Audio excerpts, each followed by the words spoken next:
Straight of Hormuz Strait of Hormuz. एक 33 kilometre wide ocean range जो Iran और Oman के बीच स्थित है, दुनिया भर का 20 से 30% सीबॉर्न ऑयल ट्रेड मैनेज करती है और 20% एलएनजी यानी लिक्विफाइड नेचुरल गैस का ट्रांसपोर्ट मैनेज करती है डेली के बेसिस पे। इसी 33 किलोमीटर वाइड रेंज से 20 million barrel oil daily Asian countries को ट्रांसपोर्ट होता है, जो इसे एक ग्लोबल एनर्जी चोक पॉइंट बनाता है। ईरान इजराइल यूएस वॉर के बीच ईरान ने इसको बंद करके बताया है कि ये ग्लोबल लेवल पे किस तरह से इफेक्ट करता है और इससे एलपीजी जैसी एसेंशियल गैसेस और पेट्रोलियम जैसे एसेंशियल ऑयल के प्राइसेस किस तरीके से ग्लोबल लेवल पे हाइक कर सकते हैं और एशियन कंट्रीज यानी इंडिया जैसी कंट्रीज में डायरेक्टली इसका कितना इम्पैक्ट पड़ता है। आइए आप ये जान लेते हैं कि एलपीजी का इंडिया पे इतना इफेक्ट क्यों पड़ रहा है और इतनी नीड क्यों पड़ रही है। 2016 में प्रधानमंत्री मोदी द्वारा एक योजना स्टार्ट करी गई थी जिसे नाम दिया गया था उज्ज्वला योजना। उज्ज्वला योजना के तहत हर घर एलपीजी गैस यानी लिक्विफाइड नेचुरल गैस जिससे पोल्यूशन कम होगा उसकी अवेलेबिलिटी हर घर को नियुक्त कराई गई थी। 2011 के सेंसेक्स के अनुसार 28.5% इंडियंस ही एलपीजी गैस पे डिपेंडेंट थे अपनी फूड कुकिंग और बाकी बेसिक कुकिंग के लिए।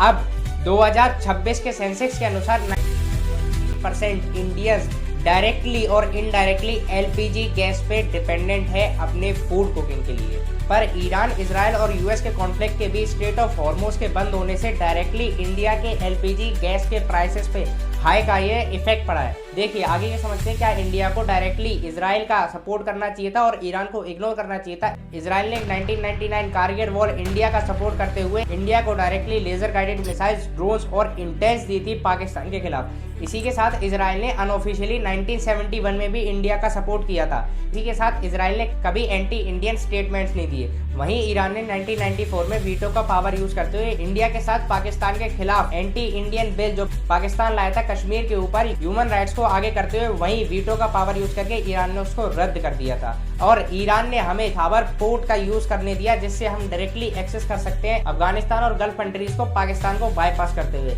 ईरान ने हमें मेजर टाइम पे सपोर्ट किया है, बट ईरान ने 2019 में आर्टिकल 370 पे विरोध करते हुए ये कहा था कि मुस्लिम का ऑपरेशन हो रहा है, मतलब मुस्लिम इंडिया में सेफ नहीं है। इंडिया ने एलपीजी सेल्फ प्रोडक्शन पे भी काफी काम किया है। एचपीसीएल मुंबई, एचपीसीएल वाइजैक और बीना रिफाइनरी जैसी कई कंपनीज गेम में उतरी हैं आफ्टर 2016 उज्ज्वला योजना। बट इंडिया की इतनी वास्ट पॉपुलेशन के कंजम्पशन के नीड के अकॉर्डिंग हम अभी तक फुलफिल नहीं कर पाए हैं। हाँ, शिवालिक और नंदा देवी जैसे 2 शिप्स एलपीजी गैसेस को लेके के इंडिया में आ चुके हैं, बट वो 2 शिप्स इंडिया की एलपीजी कंजम्पशन नीड्स को मात्र 1 से 2 दिन की भरपाई कर पाएंगे। हम इस टाइम वन साइडेड रहने का रिस्क नहीं ले सकते क्योंकि हमें वन साइडेड रहने से भारी नुकसान हो सकता है। अभी तो 2 शिप्स ईरान ने अलाउ कर दी है, बट अभी ये नहीं पता है कि आगे कब तक ये वॉर चलेगी और इस वॉर के कारण ऑयल टैंकर तो स्ट्रेट ऑफ हॉर्मूज में फंसे हैं और जो इंडिया से गल्फ कंट्रीज में पेनिशेबल आइटम्स यानी सब्जी, फल, फ्रूट वगैरह ये सब एक्सपोर्ट होते थे वो भी रुक गए हैं। 10-15 दिन से ज़्यादा नहीं चलने वाली ये सब्जियां अब खराब होने की कगार पे हैं और एक्सपोर्ट नहीं हो पा रही हैं।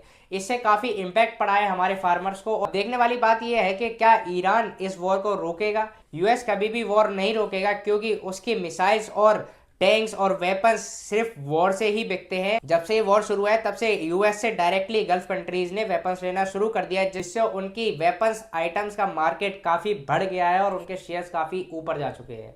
इससे यूएस को डायरेक्टली फायदा होता है। बट क्या यूएस, ईरान और इजराइल डायरेक्टली बोल सकते हैं, तीनों मिलके एक साथ बोल सकते हैं कि ये वॉर रुकेगी? क्योंकि ईरान तो साफ मना कर चुका है। ईरान कह चुका है कि इसकी गारंटी दो पहले, आगे ऐसे कोई अटैक नहीं होगा तभी वॉर रुकेगी। और यूएस पे उनके अलाइज का प्रेशर आ रहा है क्योंकि यूएस के अलाइज है यूके, यूरोप में प्राइसेस इतने हाइक कर चुके हैं आफ्टर दिस वॉर, तो उनके अलाइज का प्रेशर आ रहा है कि आप ये वॉर रोकिए। नाटो कंट्रीज भी यूएस पे प्रेशर डाल रही हैं आप ये वॉर रोकिए। अब देखने वाली ये बात है क्या इंडिया, चाइना या रशिया जैसी बड़ी पावर्स इस वॉर में इन्वेड करेंगी और इन्वेड करके ये वॉर रुकवा सकते हैं, या यूएस एक समझदारी वाला स्टेप लेगा और एनर्जी क्राइसिस को रोक पाएगा, या फिर एनर्जी क्राइसिस और वर्ल्ड वॉर 3 की तरफ ये वॉर बढ़ रही है। आगे देखते हैं क्या होता है। नमस्कार, जय हिंद, जय भारत।